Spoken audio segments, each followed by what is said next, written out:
बैठने का, इस सिंहासन पर बैठने का इतना ही शौक है, तेरी इतनी ही इच्छा है, तो पहले भगवान की आराधना कर, फिर भगवान की कृपा से मेरे गर्भ में आकर के मेरी कोख से जन्म ले, तब तुझे ये अधिकार प्राप्त होगा,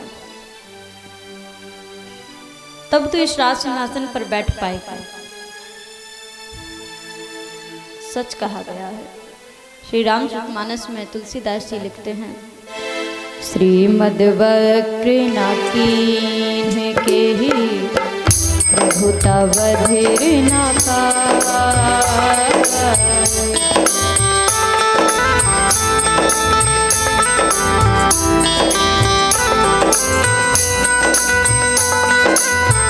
मृगलोचन के नैन सर को अस लागी न जाहि हो रामा, को अस लागी न जाहि।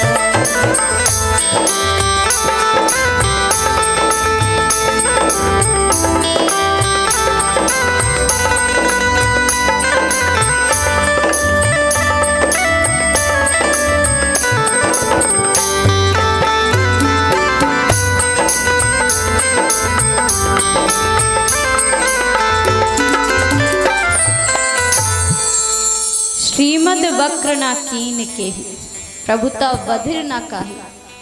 संसार में प्रभु की माया से अच्छे अच्छे नहीं बच पाते। ऐश्वर्य के मद ने किसको टेढ़ा नहीं बनाया। लक्ष्मी का मद अच्छे अच्छों को टेढ़ा कर देता है। श्रीमद् वक्र ना कीन केहि, ऐसा कौन है जिसे लक्ष्मी के मद ने टेढ़ा ना किया हो। प्रभुता बधिर ना काहि, ऐसा कौन है कि प्रभुता पाकर के जो बहरा ना हुआ हो, अंधा ना हुआ हो, पद प्रतिष्ठा पाकर के जिसके स्वभाव में परिवर्तन ना हुआ हो। मृगलोचन के नैन सर को अस लागी ना जाहि। स्त्री रूपी माया से तो अच्छे अच्छे ऋषि मुनि भी पराजित हो गए।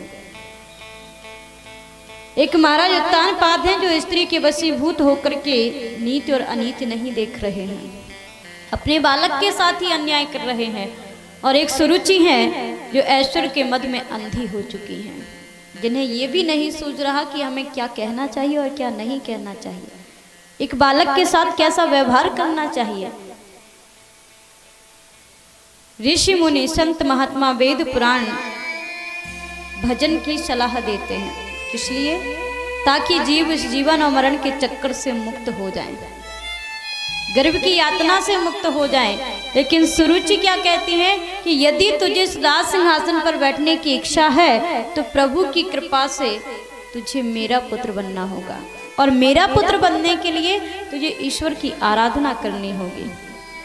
यानी वो स्वयं को कितना श्रेष्ठ समझती हैं, अपनी कोख को कितना महान बता रही हैं कि मेरा पुत्र बनने के लिए तुझे ईश्वर की कृपा प्राप्त करनी होगी, मेरा पुत्र बनना होगा, तब तू यहां बैठ पाएगा।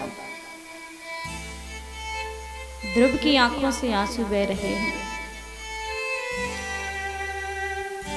चोट भी लग चुकी है। रोते हुए ध्रुव जी अपनी माँ के पास आते हैं। माता ने अपने पुत्र को रोते हुए देखा, समझ जाती है कि अवश्य ही वहां मेरे पुत्र का अपमान हुआ है, क्योंकि वो पहले से सुरुचि के स्वभाव से भली भांति परिचित थी, और इसलिए वो चाहती थी कि मेरा पुत्र वहां ना जाए, इसलिए उन्हें रोक भी रही थी कि पुत्र वहां जाने का कोई लाभ नहीं है। पर बालक ने जिद की तो जाने दिया। माता ने पुत्र को हृदय से लगाया और कहा, पुत्र क्या हुआ, क्या वहां किसी ने कुछ कहा है, या फिर तुम्हारे पिता ने तुम्हें अपनी गोद में नहीं बिठाया। और पुत्र, यदि विमाता ने तुमसे कुछ कहा हो, कोई कड़वी बात कह दी हो, तो पुत्र उनके वचनों को अपने हृदय से मत लेना। ये सुनीति है जो उस सुरुचि के सम्मान के लिए कह रही हैं अपने पुत्र को, जिस सुरुचि ने भरी सभा में ध्रुव को सिंहासन से फेंक दिया, उन्हें डांटा फटकारा, उनको कड़वी बातें सुनाई। उन्हीं सुरुचि के लिए सुनीति अपने पुत्र को समझाती हैं कि पुत्र, यदि विमाता ने कोई कड़वी बात कह दी हो तो उनके वचनों को अपने हृदय से मत लगाना। उनकी बातों को भूल जाना, क्योंकि पुत्र वो भी तुम्हारी माता के समान ही है। माता और विमाता में कोई अंतर नहीं होता, वो भी तुम्हारी माँ के समान है पुत्र। और माता पिता के वचनों को हृदय पर नहीं लेते, वहां जो भी हुआ हो सब भूल जाओ। ध्रुव रोने लगे और कहने लगे, माँ मुझे दुख इस बात का नहीं है कि विमाता ने मेरा अपमान किया है। वो मेरा कितना भी अपमान करती, मुझे उनके वचनों का बुरा नहीं लगता और ना लगा है। बुरा इस बात का नहीं लगा कि विमाता ने मेरा अपमान किया है, बुरा तो इस बात का लगा है कि जब वो मेरा अपमान कर रही थी तो पिताजी चुपचाप बैठे बैठे सब देख रहे थे। कहने को वो न्यायाधीश हैं, क्या उनका ये धर्म नहीं था कि मेरे साथ हो रहे अन्याय को वो रोकें, विमाता से कुछ कहें? क्या यही एक राजा का, एक पिता का धर्म होता है? माता, अब मुझे समझ नहीं आता कि मैं कहां जाऊं, क्या करूं। मैं वहां विमाता से उस सिंहासन का कोई बंटवारा करवाने के लिए नहीं गया था, कोई संपदा मांगने के लिए नहीं गया था। जो भरी सभा में विमाता ने मेरा अपमान किया और पिताजी ने एक शब्द भी ना कहा। उनको लगा होगा कि शायद ये इस राज्य का बंटवारा करवाने की इच्छा से आया है। आज इस सिंहासन पर बैठेगा, कल सिंहासन का अधिकार मांगेगा। माता, क्या ऐश्वर्य ही सब कुछ होता है? प्रेम, सौहार्द, रिश्ते ये कुछ भी नहीं होते। यदि व्यक्ति को सम्मान केवल ऐश्वर्य से ही मिलता है, यदि धन संपत्ति ही सब कुछ है, तो माता मैं भी ऐश्वर्य को प्राप्त करना चाहता हूँ। बताओ मैं ऐसा क्या करूं, कहां जाऊं, कौन सा साधन करूं जिससे मुझे भी ऐश्वर्य की प्राप्ति हो सके और मैं भी सम्मान प्राप्त कर सकूं। फिर ऐसा अपमान मेरा ना हो। बालक की बातें सुनकर के माता की आंखों से आंसू गिर रहे हैं। माता ने धैर्य धारण किया, अपने पुत्र को समझाया, उसको भी धीरज बंधाया, सांत्वना दी और फिर कहा, पुत्र यदि तुम सच में कुछ करना चाहते हो और ऐश्वर्य प्राप्ति की इच्छा तुम्हारी है, तो पुत्र जगत का आश्रय छोड़ करके, सबकी आस, सबके भरोसे को छोड़ करके तुम जगत पिता, परम पिता परमात्मा की शरण को ग्रहण कर लो। एक वही है जो व्यक्ति के सभी मनोरथों को पूर्ण करते हैं। और यदि पुत्र ईश्वर की कृपा से ऐश्वर्य के साथ यदि तुम्हें उनकी प्राप्ति हो गई, तो पुत्र मैं धन्य हो जाऊंगी। क्योंकि संत महात्मा गण गाते हैं, जैसा कि श्री रामचरितमानस में लिखा है, ओ पुत्रवती जुवती जग सोई, रघुपति भगत जासु सुत हो। राम सिया राम, सिया राम, जय जय राम। राम सिया राम, सिया राम, जय जय राम।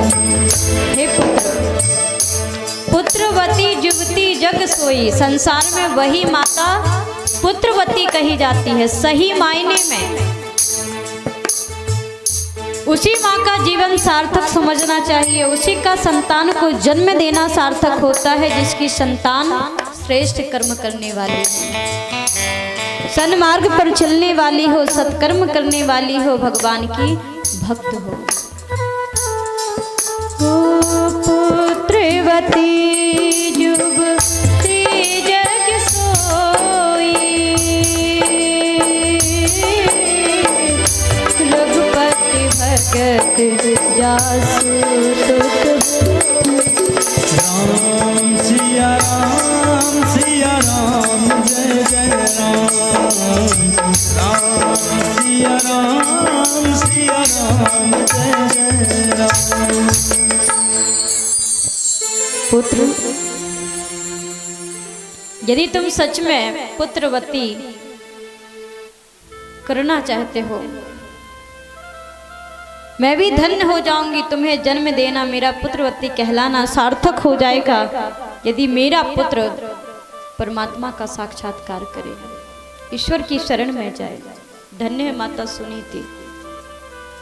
कितने महान विचार हैं उनके, जो अपने छोटे से 5 वर्ष के बालक को भगवान की ओर जाने की सलाह देती हैं, प्रेरणा देती हैं।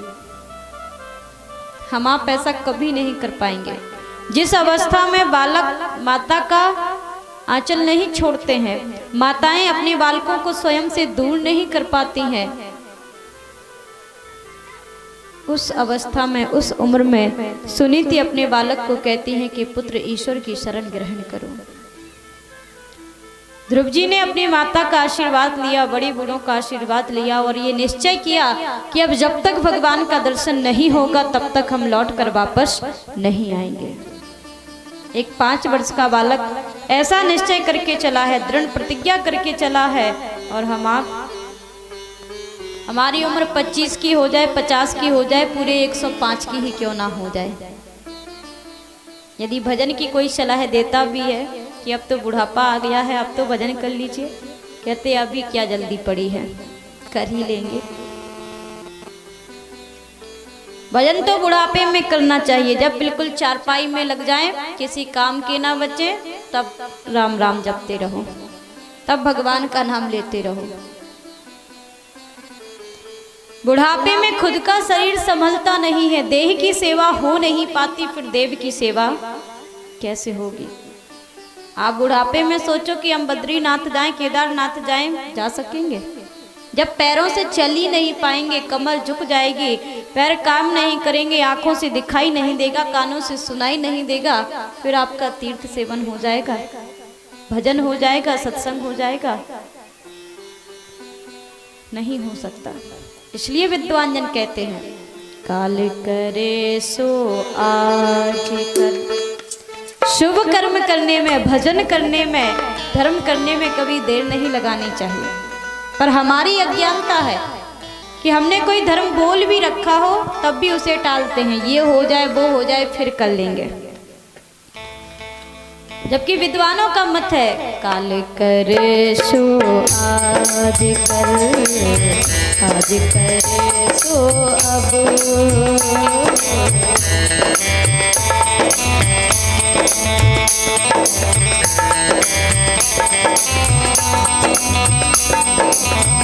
पल में फिर लय होत है, गौर करे गो कब रामा, गौर करे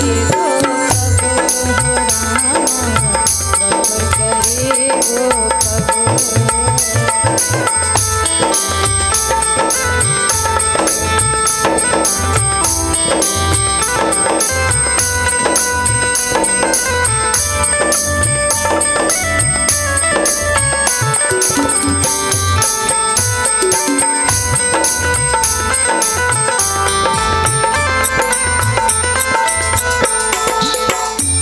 ये तो हमारे शास्त्रों का, संतों का, विद्वानों का मत है कि काल करे सो आज कर, आज करे सो अब। पल में प्रलय होते हैं, बौर करेगो कब। क्योंकि जीवन का कोई ठिकाना नहीं, कल का कोई पता नहीं। आज हम यहाँ अच्छे भले बैठे हैं, कल क्या पता इस दुनिया में ही ना रहें।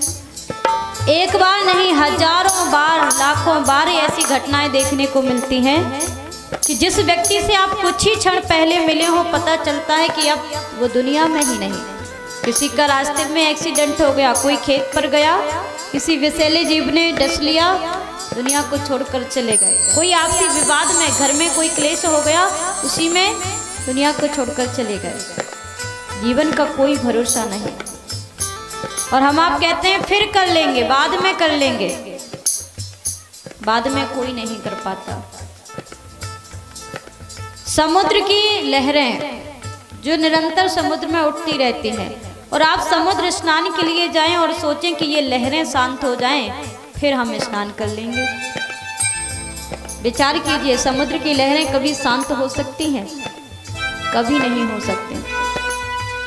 इसलिए सुख दुख, काम धंधे, अच्छा बुरा समय आता जाता रहता है। संसार ये सागर है, भव सागर जिसको कहते हैं, जिसमें सुख दुख रूपी तरंगे उठती रहती हैं। आप सोचें कि ये तरंगे शांत हो जाएं फिर हम धर्म करेंगे तो कभी नहीं कर पाएंगे। इसलिए कहते हैं पल में प्रलय होते हैं बहुर करेगो कब। लेकिन आज का व्यक्ति क्या कहता है, आज करे सो काल कर, काल करे सो परेशान, आज करे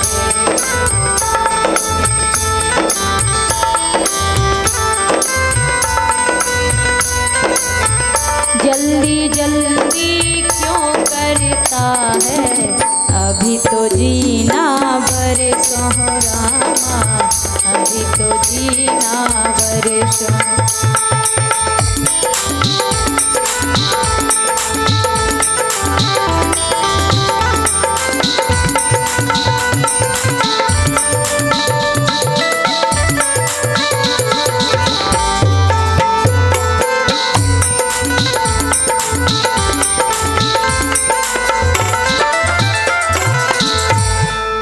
आज का व्यक्ति कहता है जल्दी जल्दी क्यों करता है, अभी तो जीना बरसों। कहते इतनी जल्दी क्या पड़ी है, कर ही लेंगे, जीवन अभी बहुत शेष है। जैसे देख कर आए हों कि हमें किस तारीख में किस समय मरना है। लघु जीवन सम्मत पंचदशा कल्पांत नानास गुमा नशा, जीवन है तो थोड़े दिन का, पर हम आप गुमान ऐसा कर लेते हैं जैसे कल्पों तक हमें मरना ही ना हो, नष्ट होना ही ना हो। धन्य ध्रुव जी जो 5 वर्ष की अवस्था में भगवान से मिलने का निश्चय करके जाते हैं। नारद जी उनकी परीक्षा के लिए आते हैं, उनसे वापस लौटने को कहते हैं, पर वो वापस लौट कर नहीं जाते।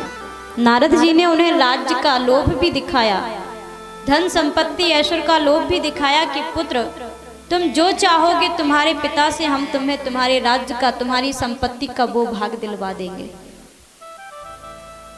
पर ये अवस्था भजन की नहीं है, तपस्या की नहीं है, और वन में रहना इतना आसान भी नहीं है। ये जंगल है, यहाँ भयानक पशु पक्षी रहते हैं, चारों ओर उनका भय ही भय है, और यहाँ तो तुम्हारा कोई रक्षक भी नहीं है। किसके भरोसे रहोगे? कभी भी कोई भी भयानक जीव आकर तुम्हें खा जाएगा, फिर क्या करोगे? ध्रुव ने कहा मुनिवर मैं बालक हूँ, ज्ञान की बातें करना नहीं जानता, पर मेरी माँ कहती है कि कभी भी कोई भी जीव कभी अकेला नहीं होता, ईश्वर सदा उसके साथ होते हैं, उनकी नज़र सदा सबके ऊपर होती है। और यदि ये बात सत्य है तो फिर मुझे किस बात का भय है?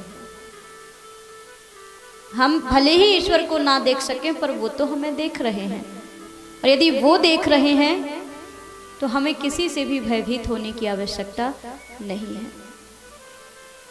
पर क्या करें, हम आप ये भूल जाते हैं कि कोई हमें देख भी रहा है।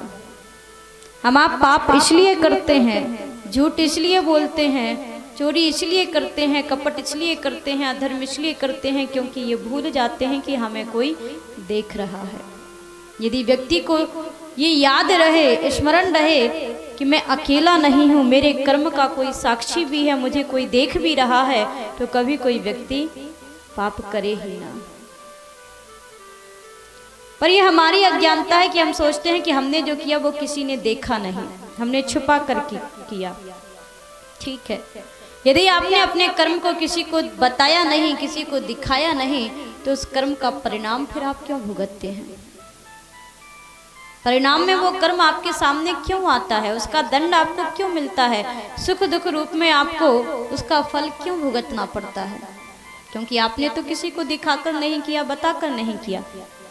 इसका अर्थ तो यही है कि उस कर्म को किसी ने देखा है, पर हम भूल जाते हैं कि हमें कोई देख रहा है।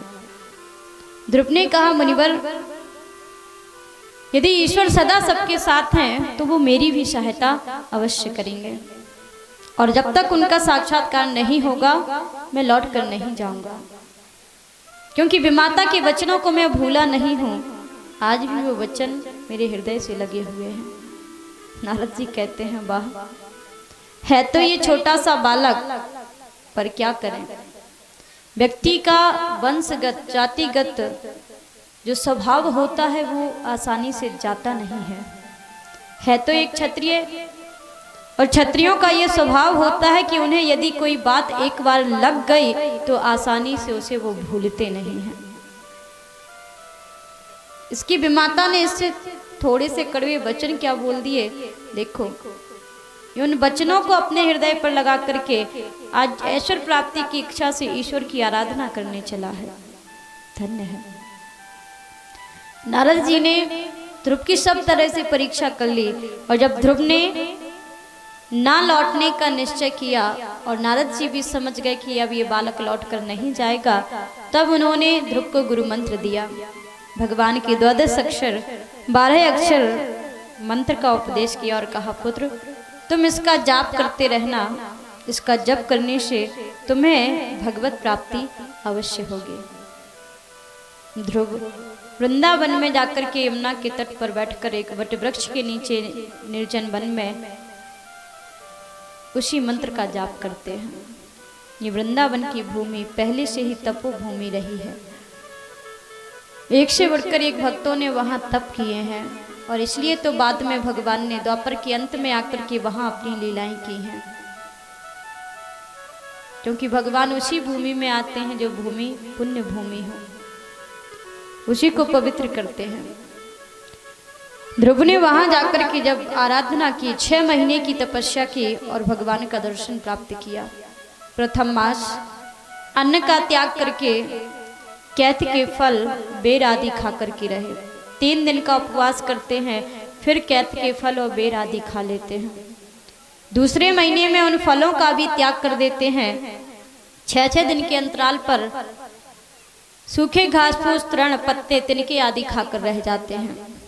तीसरे महीने में उन पत्तों का भी त्याग कर देते हैं, केवल जल पीकर रहते हैं। चौथे महीने में जल को भी त्याग देते हैं, केवल वायु पीकर यानी हवा पीकर रहते हैं। 12-12 दिन के बाद एक बार श्वास लेते हैं। धीरे धीरे संयम को बढ़ाते हैं, और संयम ऐसे ही बढ़ता है। एकाएक आप सोचें कि हम सर्वस्व का त्याग कर दें, अन्य जल त्याग करके भजन करें, तो नहीं हो पाएगा, बीमार पड़ जाएंगे।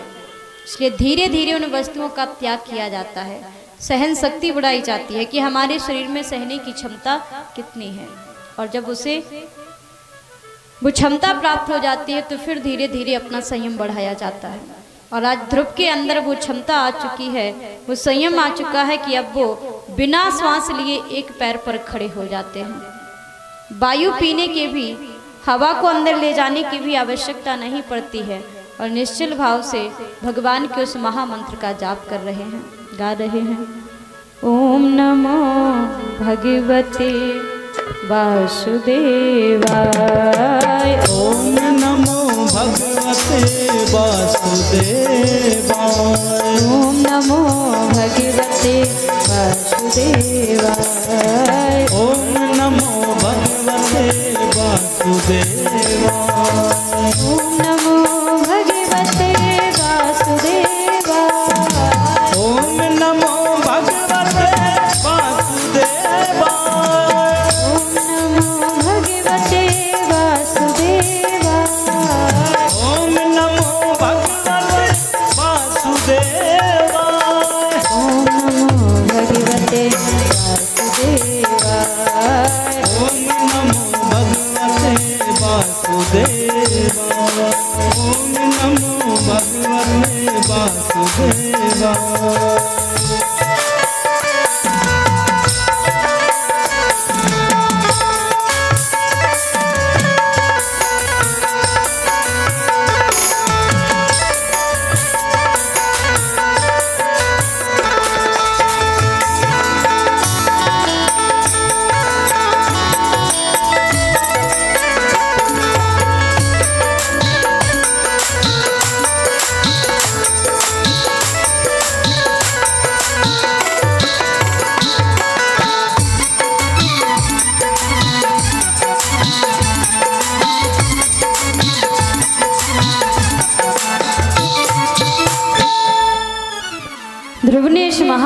का जाप किया।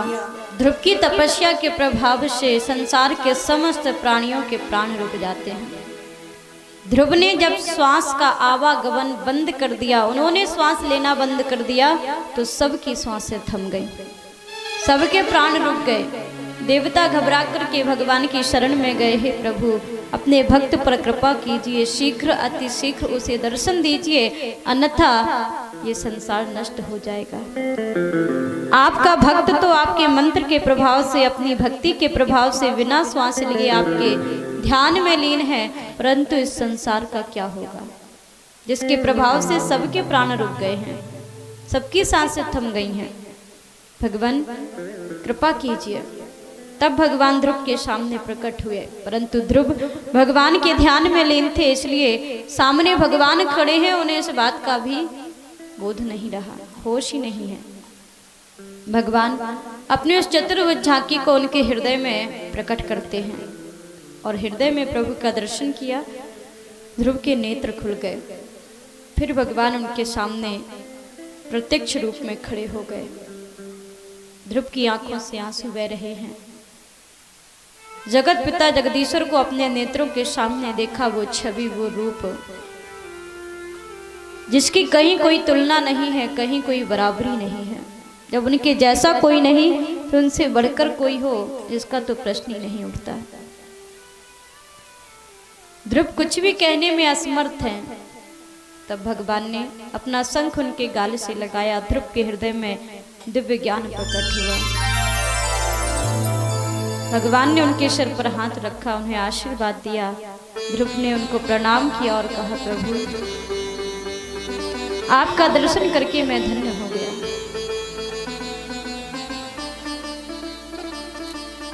मैं नहीं जानता कि मैं आपकी स्तुति कैसे करूं। मैं एक बालक हूं, आपकी स्तुति करना नहीं जानता। प्रभु मेरी भी बहुत सी इच्छाएं थी। ऐश्वर्य प्राप्ति की इच्छा से मैंने आपकी शरण ग्रहण की थी, पर अब आपको देखने के बाद मेरी कोई इच्छा नहीं है। अब मैं कुछ भी पाना नहीं चाहता, क्योंकि आपको पाकर के भी यदि मैं ऐश्वर्य प्राप्ति की इच्छा रखता हूँ तो ये मेरी मूर्खता होगी। वो तो फिर वही होगा कि किसी सम्राट के पास जाकर के कोई व्यक्ति केवल एक डलिया भूसा मांगे। हे भगवान मुझे क्षमा करें, अब मैं कुछ भी नहीं चाहता। बस अब तो इस दास को अपने शरण दे दीजिए, अपना बना लीजिए। भगवान ने कहा, पुत्र तुम जो कुछ भी कह रहे हो वो सत्य है। जीव के मन में जिज्ञासाएं तभी तक रहती हैं, इच्छाएं तभी तक रहती हैं जब तक उसे मेरा साक्षात्कार ना हो। संसार की वस्तुओं को पाने की लालसा तभी तक रहती है जब तक जीव मुझे प्राप्त नहीं करता, और जिससे मेरी प्राप्ति हो जाती है फिर उससे संसार के किसी भी पदार्थ को पाने की कोई इच्छा शेष नहीं रहती। परंतु पुत्र जब तुम मेरी शरण में आए थे तो तुम इच्छा के साथ आए थे, निस्वार्थ भाव से नहीं आए थे, और इसलिए मैं उस इच्छा को अवश्य पूर्ण करूंगा। मेरी आज्ञा से तुम्हें वापस लौटना होगा, और तुम्हें इस बात का भय नहीं करना चाहिए कि संसार में लौटने पर तुम्हें मेरा विस्मरण हो जाएगा, तुम मुझे भूल जाओगे। नहीं पुत्र, तुम्हें सदा मेरा स्मरण रहेगा। मेरी आज्ञा से तुम वापस जाओ, और जिस सिंहासन पर तुम्हारी विमाता ने तुम्हें नहीं बैठने दिया, मेरी कृपा से उसी सिंहासन पर बैठकर तुम 36,000 वर्ष तक पृथ्वी का राज्य करोगे, पृथ्वी पर शासन करोगे, और मेरी कृपा से बाद में अटल पदवी भी प्राप्त करोगे, और सदा मेरी भक्ति करते रहोगे। प्रभु की कृपा से ध्रुव जी उनकी आज्ञा लेकर के ना चाहते हुए भी उनका दर्शन पाकर के, वरदान पाकर के वापस लौटते हैं। प्रभु उन्हें वरदान देकर अंतर ध्यान हो जाते हैं। बोलिए भक्तवत्सल भगवान की जय हो। नारद जी ने महाराज उत्तानपाद को पहले ही ध्रुव की तपस्या आदि का वर्णन किया था, और उत्तानपाद को भी अपने किए पर पछतावा था कि मैंने ऐसे श्रेष्ठ पुत्र को पहचानने में कितनी बड़ी भूल की। जो बालक मेरा गौरव बढ़ा रहा है, भगवान की प्राप्ति के लिए गया है, और उसे उनकी प्राप्ति होगी भी। और मैंने उस पुत्र को, जो बालक मेरी गोद में बैठने के लिए आया था, मैंने उसे अपने हृदय से भी ना लगाया। वो प्रतीक्षा कर रहे थे कि कब वो दिन आए जिस दिन ध्रुव लौट करके वापस आए। और नारद जी ने आज जब सबको समाचार दिया कि ध्रुव ईश्वर की कृपा से उनका दर्शन पाकर के वरदान पाकर वापस लौट रहे हैं, तो पूरा के पूरा नगर, सभी नर नारी बालक वृद्ध सब के सब ध्रुव के दर्शनों के लिए उमड़ पड़े। घर घर चौक पूरे गए, वंदन बाल लगाए गए, ध्वजा पताकाओं से पूरा नगर सजाया गया। और नगर के बाहर जाकर के सबने ध्रुव की अगवानी की। क्यों ना हो, जा पर कृपा राम की होई, ता पर कृपा करें सब कोई। जो व्यक्ति भगवान से मिलकर के आ रहा हो, ऐसे महापुरुषों के दर्शन कौन नहीं करना चाहेगा। और कहते हैं भगवान के भक्तों की चरण रज मिलना साक्षात भगवान के चरणों की रज मिलना ही है। क्योंकि भगवान के चरणों की धूल को तो श्रुतियां भी प्राप्त नहीं कर पाई, तो हम आपकी तो हस्ती ही क्या है, औकात ही क्या है। जिन्हें उनके भक्तों की चरण धूल मिल जाती है, समझो उसे भगवान की ही चरण धूल मिल जाती है। सब के सब ध्रुव के दर्शन के लिए आते हैं। सब ने उनका स्वागत किया। ध्रुव ने बड़ों को प्रणाम किया, अपने मित्रों को अपने हृदय से लगाया, छोटों को दुलार किया, माता पिता के चरणों का वंदन किया। और माता सुरुचि से जाकर के कहा कि हे माता, आप धन्य हैं। मैं नहीं जानता था कि आप मेरे ऊपर कितना बड़ा उपकार कर रही हैं। संसार की दृष्टि में भले ही मेरा अपमान हुआ हो, मुझे भी लगता था कि आपने मेरा अपमान किया है, लेकिन आज मुझे एहसास हुआ कि यदि आप ऐसा ना करते तो आज मैं भगवान का दर्शन प्राप्त नहीं कर पाता। भगवान से मिलने की लगन कभी ना लगती। ये भक्तों का स्वभाव होता है, जो अपकार करने वालों के साथ भी उपकार करते हैं, जो बुराई का बदला भलाई से देते हैं। भक्ति यही है, भक्तों के लक्षण यही है, जो बुराई में भी भलाई ढूंढते हैं और सत्य भी है। पहली बात तो भगवान किसी को कोई दुख देते नहीं हैं, और यदि ईश्वर कोई दुख देते भी हैं तो उसके पीछे कोई ना कोई उद्देश्य, कोई महान कारण अवश्य होता है। कारण नहीं देते। यदि सुरुचि के द्वारा ध्रुव का अपमान ना होता तो क्या ध्रुव इतनी छोटी सी अवस्था में भगवान का दर्शन प्राप्त कर पाते। पर आज उन्हें भगवान का दर्शन प्राप्त हुआ। उन्होंने सबका यथा योग्य सत्कार किया। माता पिता के साथ जब वो सुखपूर्वक जीवन व्यतीत करने लगे, धीरे धीरे समय व्यतीत हुआ। ध्रुव के बड़े होने पर उनके पिता ने उन्हें राज्य का भार सौंप दिया और स्वयं वन में जाकर के ईश्वर का ध्यान करते हुए प्राण त्याग किया। ध्रुव के भाई सुरुचि के पुत्र जो उत्तम हैं, उत्तम एक दिन वन में जाते हैं। यक्षों के साथ उनका युद्ध होता है और वो यक्ष उत्तम को मार देते हैं, उनका वध कर देते हैं। अपने पुत्र की मृत्यु की सूचना सुनकर के सुरुचि दौड़ती भागती हुई वन में जाती हैं और पुत्र शोक के कारण वन में लगी हुई आग में दावानल में प्रवेश करके अपने प्राणों का त्याग कर देती हैं। इस बात से ध्रुव को बहुत कष्ट होता है। एक और भाई की मृत्यु, दूसरी ओर विमाता की मृत्यु, जिससे क्रोधित होकर के ध्रुव क्षत्रिय धर्म का पालन करते हुए हाथ में अपने शस्त्र उठा करके यक्षों के साथ युद्ध करते हैं और ऐसा घमासान युद्ध करते हैं कि यक्षों को धरती लोक छोड़ करके यक्षराज कुबेर के पास जाकर शरण लेनी पड़ती है। वो यक्षलोक में जाकर के छुप जाते हैं। ध्रुव जी अपनी बाण वर्षा से पूरे उनके लोक को ही ढक देते हैं, चारों ओर से घेर लेते हैं। ऐसा अद्भुत दृश्य देख करके, भयंकर युद्ध देख करके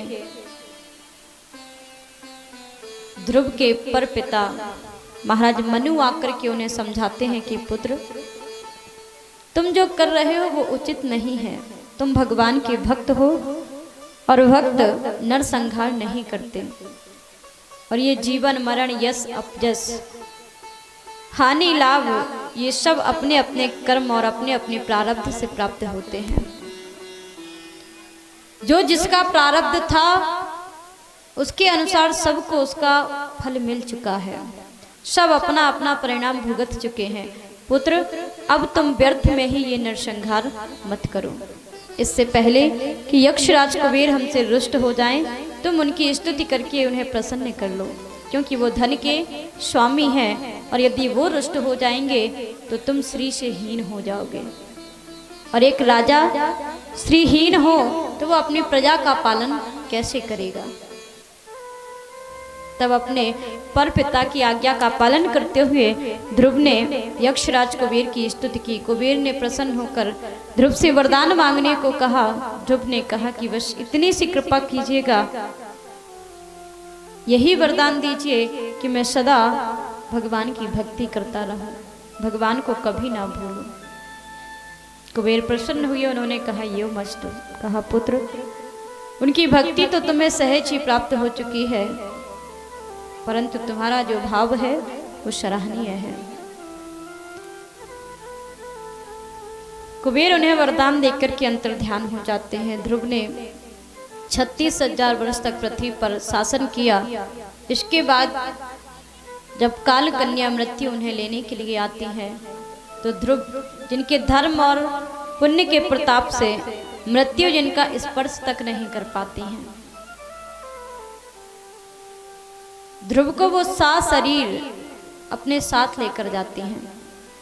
परंतु ध्रुव को इस बात की चिंता होती है कि जिन माता की कृपा से मुझे बाल अवस्था में ईश्वर की भक्ति प्राप्त हुई, उनका दर्शन प्राप्त हुआ, उन माता जी को मैं अकेली ही संसार में छोड़कर जा रहा हूं। तब भगवान के पार्षदों ने उन्हें दिखाया कि महाराज, आप माता को छोड़कर नहीं जा रहे हैं, बल्कि आपके पुण्य प्रताप से और देवी सुनीति के पुण्य प्रताप से उन्हें पहले ही परम गति की प्राप्ति हो चुकी है।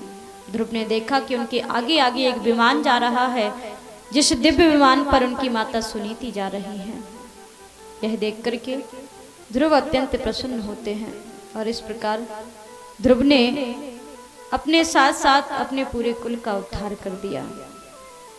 क्योंकि जिस कुल में एक ही भगवान का भक्त हो जाता है, तो वो 7 आगे की, 7 पीछे की और 7 ससुर पक्ष की, यानी 21 पीढ़ियों का उद्धार कर देता है। और जिस कुल में एक ही पापात्मा जीव, कुकर्मी अधर्मी जीव उत्पन्न हो गया, तो वो 21 पीढ़ियों को नष्ट कर देता है। माता पिता भले ही कुकर्मी हो, अधर्मी हो, यदि संतान श्रेष्ठ कर्म करने वाली हो, भगवान की भक्त हो, सत्कर्म करने वाली हो, तो वो अपने पुण्य प्रताप से अपने कुल का उद्धार कर देती है, माँ बाप का भी उद्धार कर देती है। और यदि माँ बाप धर्मात्मा भी हो, संतान अधर्मी निकलती है, कुकर्मी पापी निकलती है, तो पूरे कुल का विनाश कर देती है, पूरे कुल को नष्ट कर देती है, स्वयं भी नष्ट होती है और सबको नष्ट कर देती है। इसलिए सदा अपने संतान को अच्छे ही संस्कार देनी चाहिए, श्रेष्ठ आचरण ही सिखाना चाहिए। क्षणिक सुख के विषय में नहीं सोचना चाहिए, भविष्य के सुख के विषय में भी सोचना चाहिए।